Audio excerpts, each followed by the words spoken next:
Hello and namaste everyone. Today the video is pretty much different. It's about financial planning for single parents. If you're like Rachna, all of a sudden you're talking about financial planning for single parents, is there any reason for that? Answer is yes. Recently I came across a news article wherein some data was presented about households which have single parents. And when I saw that data, even I was shocked. Just have a look at it. It mentions that in India, 7.5% of the families are lone parent families, in which 4.5% account for single mothers, which is almost 1.3 crore households. The poverty rate for single mother households is at 38%, whereas the poverty rate for dual parent household is 22.6%, which is much lower than that of the single parent households. Now, when I had a look at this data, I thought that even I should make an effort and meet single parents and try and understand the difficulties that they face in real life. I came across five common difficulties that single parents face. So let me just tell them one by one. The very first one is managing the entire household only based on a single income stream. Number two, it's about the childcare costs, the rising childcare costs, which have to be met again with a single income source.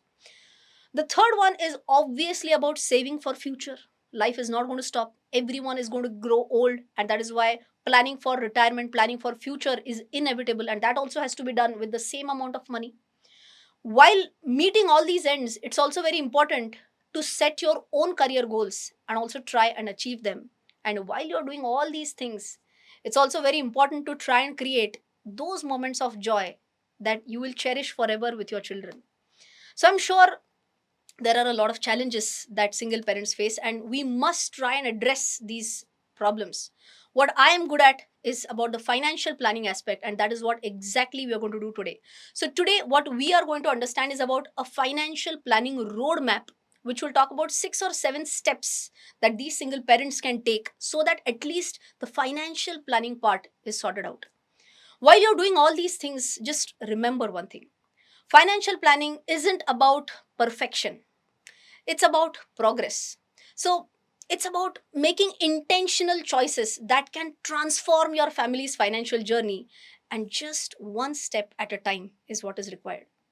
Your dreams are valid, your challenges are real, and your potential for financial success is absolutely within reach. Now let's start with the very first step, which is track your expenses. I'm sure you might have seen your parents tracking your expenses with the help of diaries and a pen. Basically a pen and paper. But these days, who uses these traditional methods? Everyone uses something like a GPay or a phone pay or some other UPI app through which we make electronic payments. So, could there be a way to track these expenses? And answer is obviously yes. So, just as an example, whenever you do a payment via GPay, there is a description box where you can write the reason for which you spent this money. It could be something like clothes, shopping, it could be something like grocery, milk, whatever, or it could be something like for an Ola or an Uber, it could be something like whatever, entertainment expenses, movie, whatever. Why do we need to track these? Because once we track these expenses, once we record these expenses, then only we will be able to understand whether the money spent was for a necessity or was it for luxury. Why do we need to even classify this? Because we need to understand that whatever money we earn, we need to divide that as per the 50-30-20 rule. But what is that? Have a look at this. As per this rule, whatever money is earned, 20% out of that has to be saved and invested.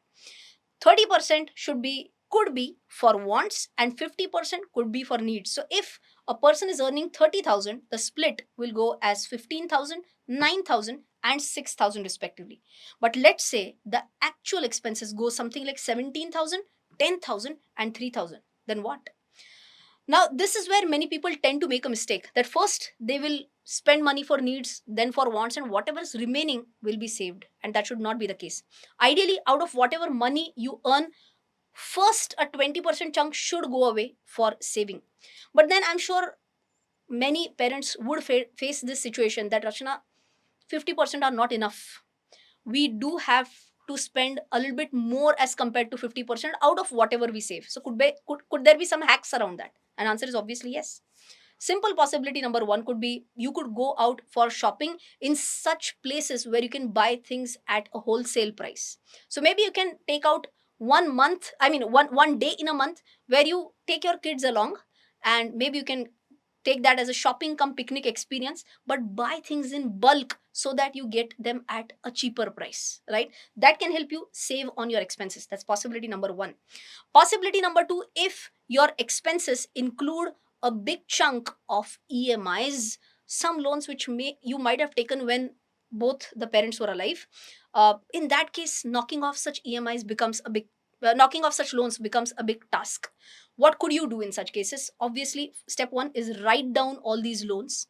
Whichever are the high interest loans need to be knocked off first, because they are the ones which are going to create a big dent or a big hole in your pocket. So high rate of interest wala loans, they should be knocked off first. And still, if you feel after all these things, still if you are not able to follow the 50-30-20 rule, then the only way that I can see is to increase your income. That could be with the help of two things. Possibility number 1, upskill yourself in such a way that you can tell your employer that I need to earn a little bit more. That is the reason why I've upskilled myself. So along with this task, I'm ready to do this task as well. When you can save on one or two more resources, but it would be great if you can pay me a little bit more because I need that money. Or possibility number 2, you could go ahead with some side hustle. It could be some sort of a one time gig, or it could be like a gig or a side hustle which could be even recurring in nature.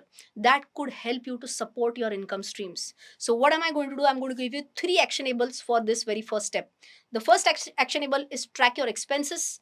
It could be via electronic apps, it could be via apps like GPay, so that you get to know whether you are able to follow the 50-30-20 rule or not.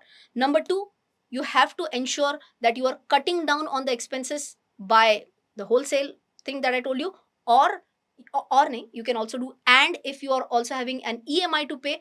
So second actionable is write down which is your debt with highest rate of interest and try and knock off that first. And number 3 is that upskill and increase your income levels. Now let's move on with the second step, which is emergency funds. I hope by now you already know the concept of emergency funds. But a lot of people ask me one basic question, that Rachna, we don't have that amount in one shot or in lump sum to fund our emergency fund. Now, what do I mean by that? Let's take the same example.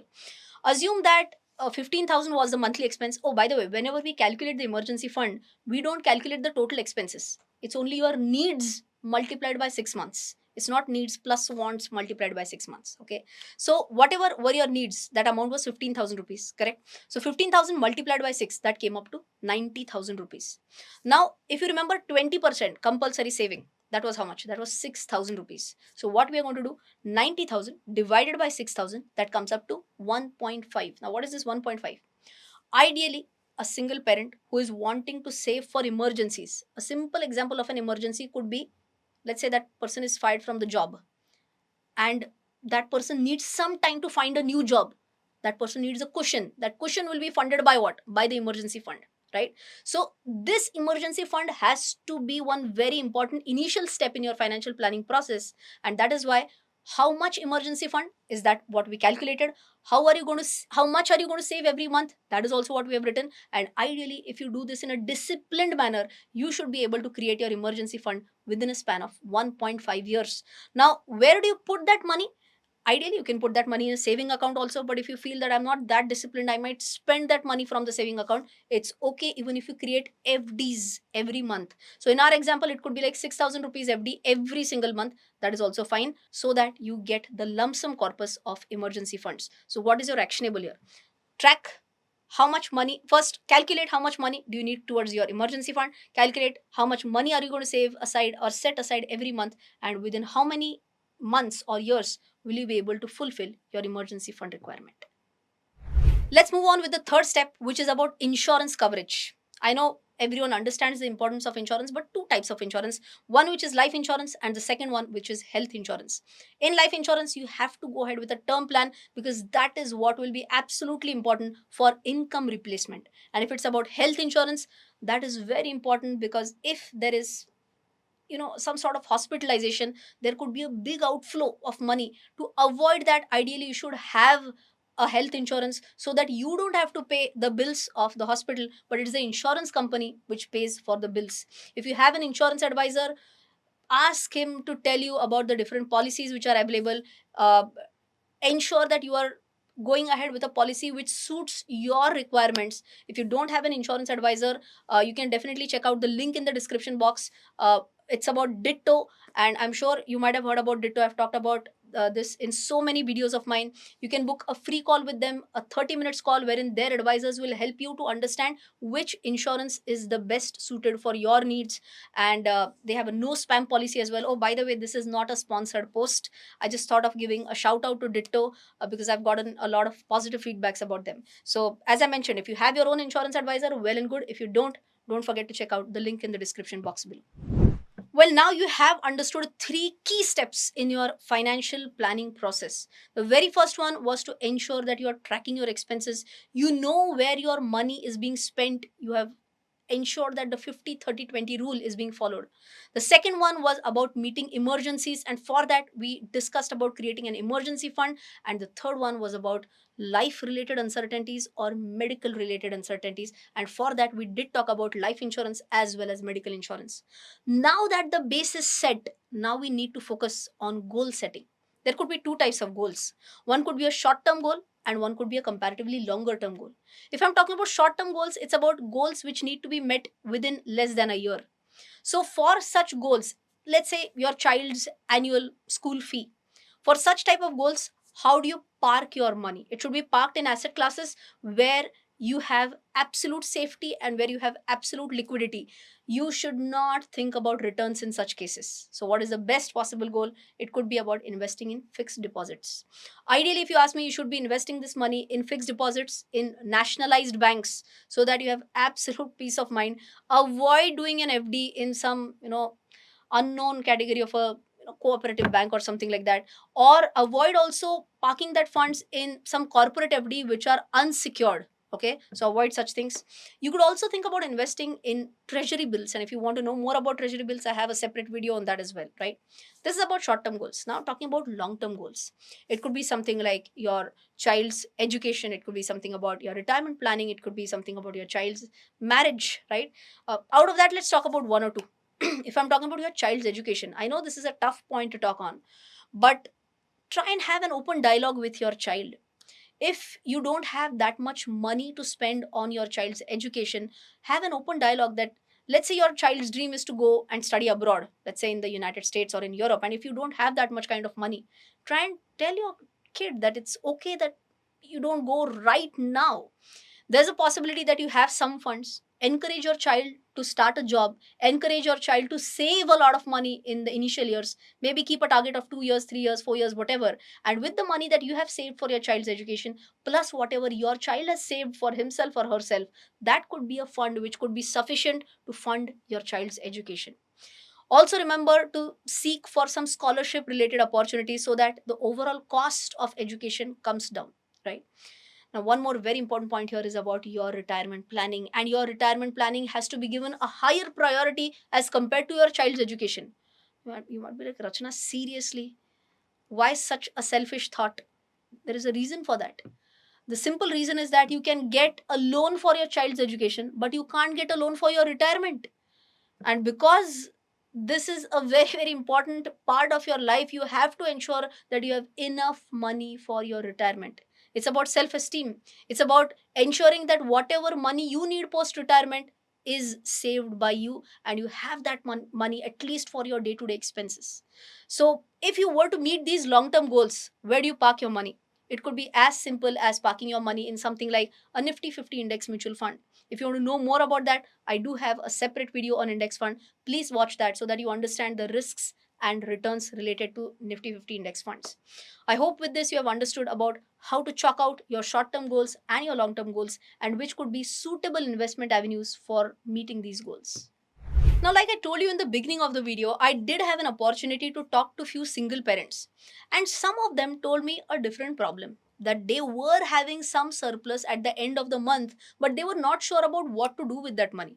The problem was that the amount was so little that they said, we just don't understand what to do with something like a 100 rupees surplus, 200 rupees surplus, 500 rupees surplus.